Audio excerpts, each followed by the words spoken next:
Hey guys, Hone here, playing what I think is the seventh match. Yeah, seventh match with the red-black modern budget zombie deck. This is the first one after I made the changes in the third draft deck tech video. I made some considerable changes to it, and I'm curious to see how the deck does now and whether or not it's ready to go into the modern daily. But yeah, so we're waiting on an opponent. I'll resume the video when we have. Okay, so we have an opponent now, and we won the die roll, and we will be playing first. All right, it's a pretty good hand. We have 3 Diregraph Ghouls and 2 Zombie Lords, so if our opponent can't keep up with that, then they're going to be dead pretty fast. Hopefully we don't see anything like Anger of the Gods. That's a big weakness of our deck.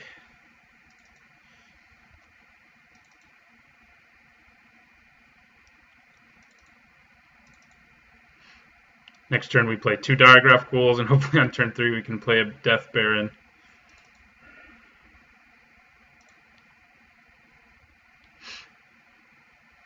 See what we're up against. Could be Delver.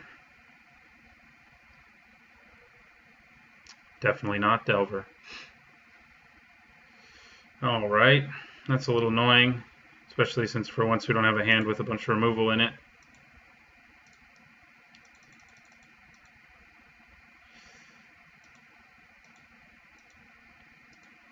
Right, play out 2 Diregraph Ghouls. Next turn we play out the Death Baron, and things are going to get ugly for opponent. The good news is it doesn't look like Anger of the Gods will be a card in this deck. So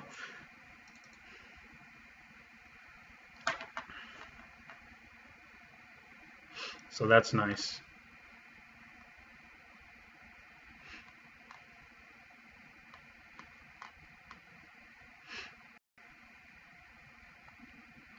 It's kind of funny we got all three of our 4 in our hand. I wonder what our opponent's thinking about. Maybe hopefully game 2 already is where their mind is. Probably shouldn't be though. I mean, they can get out of this. Yeah, Tarmoygoyf. But he's not super scary right now, and we're gonna swing for 9. So our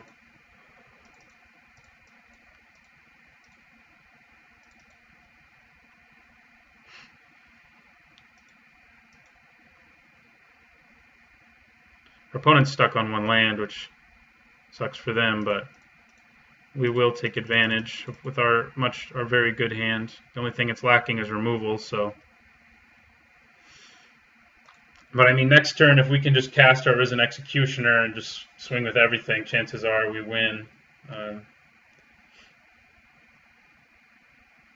Opponent could have something like Path to Exile. They probably have that in their deck. Almost definitely even.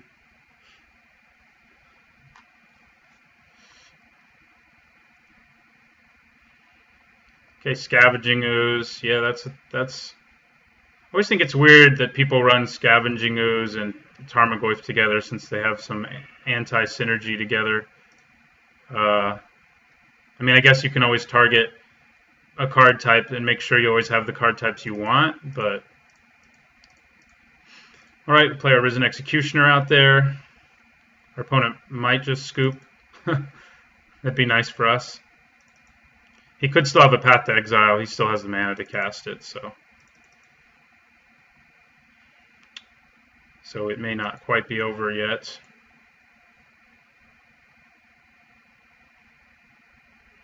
But we will swing with everything.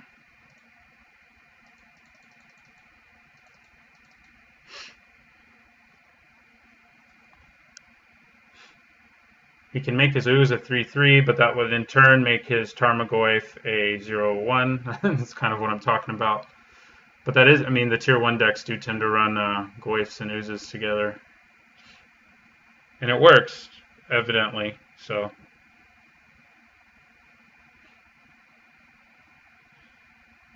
Alright, that's a pretty great turn for us. No, well, I mean, he's probably planning on pumping his Ooze. But maybe not. He may just be losing his board.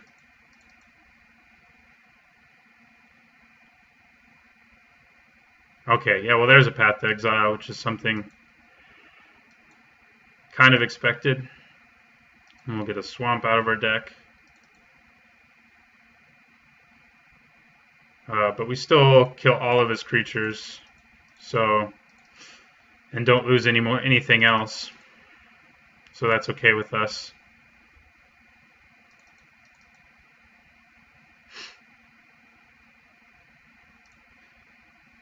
I'll be siding in Stromgald Crusaders against him because almost any time I see Path to Exile, I do. All right, we won game one. We had a really fast hand and just an amazing hand and took off. I mean, we didn't get any removal, but we didn't really need it. So, all right, game two here. I'm going to side in the two Crusaders. I think I'm going to side out the stockpile. I mean, we're going up against a fast aggro deck, and we just don't have the time for it. I'm also going to side out one of our Dreadbores. And, yeah, I think that's what we do here. Take it back out there. Anathemancer might be worth siding in,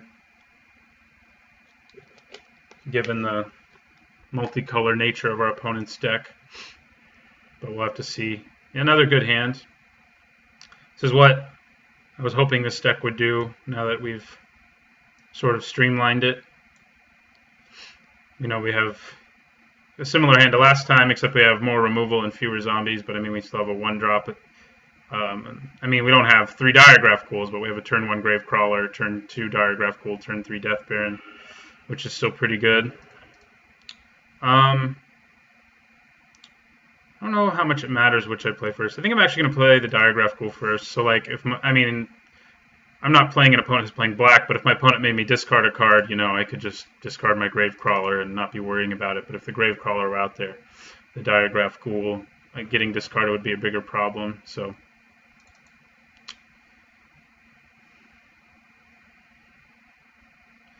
okay, Kasali Pride Mage doesn't concern me too much. I probably won't use removal on it. Although we did just draw even more removal, so I might now. I'm just going to swing and see what happens.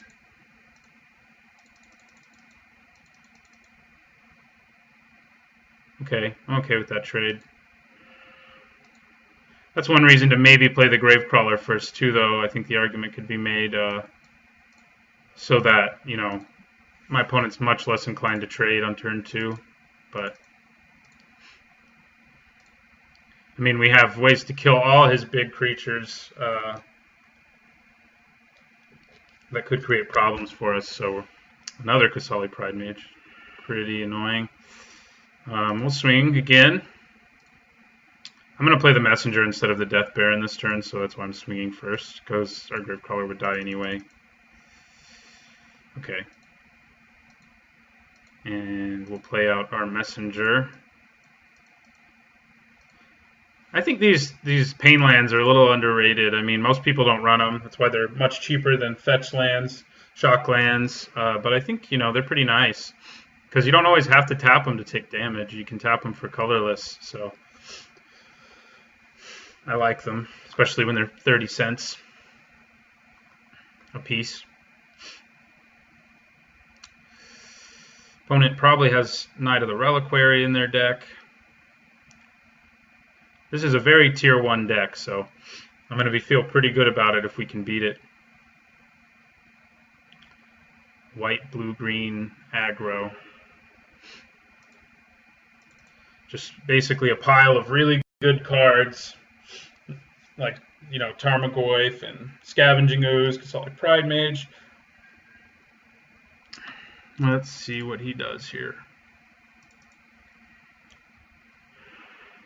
All right, that Crusader is going to come in handy. I don't think he has counter magic. I think I'm just going to go ahead and try to play the Death Baron. I didn't need to take one there, but I did. He may have Remand or something like that. Path to Exile is nice too for him. And we'll use the Path's ability.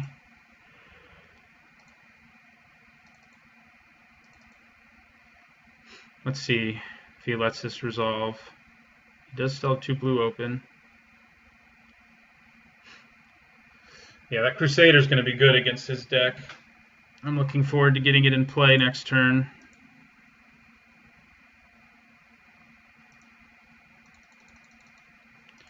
Swing with our Gravecrawler.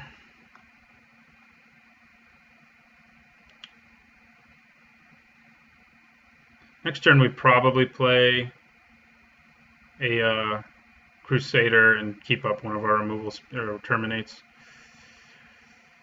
All right. Yeah, that's going to 2-for-1 us. Maybe should have kept up mana for terminate that turn. Wasn't expecting that at all. So it's interesting. These commands are making it into modern. Oh, actually, it won't survive. So that's good. It's just a 2-for-2, so it's a little better for us, especially since our Gravecrawler can come back.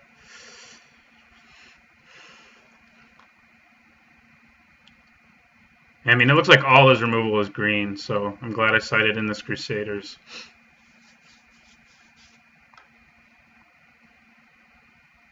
All right, Kitchen Finks. Certainly annoying, but not the end of the world when we have our pro-white dude about to come out there.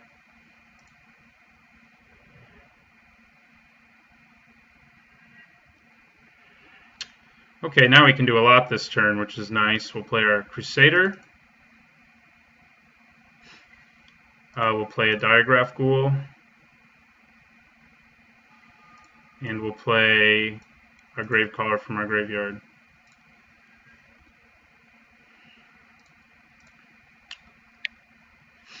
I'm hoping he doesn't have... I'm pretty sure he doesn't have any removal other than white removal. And that Finks is shut down by a Crusader. I mean, he can swing if he wants to, and to gain 2 life, I guess, but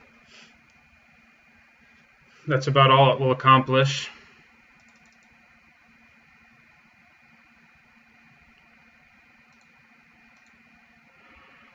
All right, well, we have so much removal here that I think I'm going to swing with both the Gravecrawler and the Crusader, and then just terminate the Kitchen Finks if he decides to block to gain the life.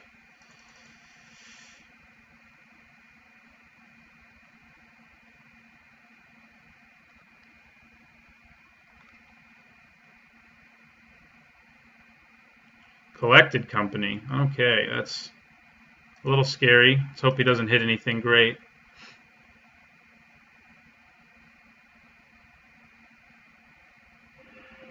I mean, we do have our terminates. It looks like he didn't hit anything, so that's rough for him. It's the downside of Collected Company. So you gotta have a little bit of luck. I mean, in that case, he probably had really bad luck because his deck is almost exclusively made up of 3 and less. Okay. So he basically stays at 15.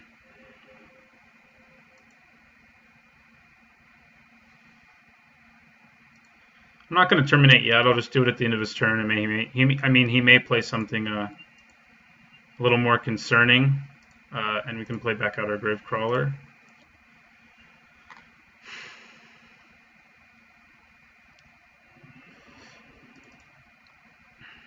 Yeah, I am wishing I had that Anathemancer now.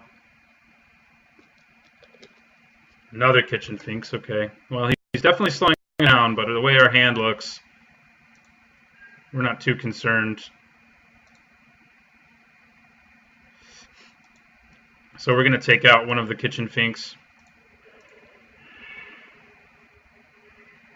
We basically only had to pay 1 card since one of the cards was our Gravecrawler.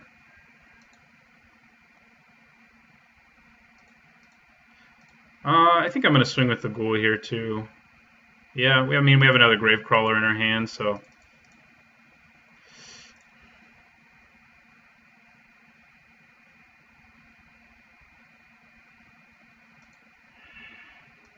Goes back up to 15. All right, we play the other Gravecrawler from our hand, and we'll just hold up Terminate. In case he tops decks, you know, a Tarmoygoyf or something. But yeah, he looks like, yeah, he's scooped. All right, well, our deck performed really well. It usually does against creature-based decks. I mean, we have some really premium removal on top of, big value creatures like Gravecrawler, who just won't come back. Sighting in the Crusader was really nice here too. I mean, he just couldn't do anything about it. So that was a good match. It's a good showing for the revamped deck. It makes me feel even more like it's ready for the Modern Daily event. And we'll see what happens in another match. Thanks for watching.